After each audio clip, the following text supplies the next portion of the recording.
કરવામાં આવ્યું છે, કેવા પ્રકારની પ્રતિબંધિત વસ્તુઓ મળી આવી છે? સૌપ્રથમ તો પોલીસ સ્ટાફ દ્વારા જે ટીવીને નીચું કરજો. એમાં ટીવીને નીચું કર થોડુંક ભાઈ. અવશેષો તેઓને કાળિયારના સિંગડા મળતા અમને જાણ કરી સ્ટાફ દ્વારા એબીપી નથી દેખાતું. કાળિયારના સિંગડા રંગ 4 અને એક એક્ઝોટિક સ્પીસીસ જે માર્મોસિસ વાંદરું કહેવામાં આવે છે એ પણ મળી આવી છે, જે બંનેને જપ્ત કરી વન વિભાગના કિલ્લામાં રાખવામાં આવેલ છે અને હાલ ધોરણસરની કાર્યવાહી હાથ ધરવામાં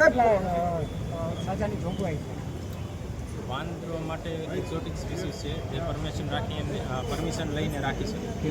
સાહેબ, આ પ્રકારે કોઈ પરમિશન પરમિશન પ્રોસેસમાં છે જણાવ્યું કે એની પાસે પરમિશન. સાહેબ, આ સાથે બ્લેક બકના સિંગ પણ મળી આવ્યા છે. જો ફોરેનમાંથી આ પ્રકારે પ્રતિબંધિત વસ્તુઓ જેમ કે વન્ય પ્રાણી લાવવામાં આવતો હોય તો એની માટે કોઈ નિયમ હોય છે ખરી?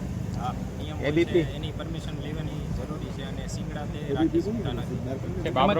આ પ્રકારનો ગુનો દાખલ થયો છે, કેટલા વર્ષની જોગવાઈ હોય છે અને કેવા પ્રકારની કાર્યવાહી થતી હોય છે?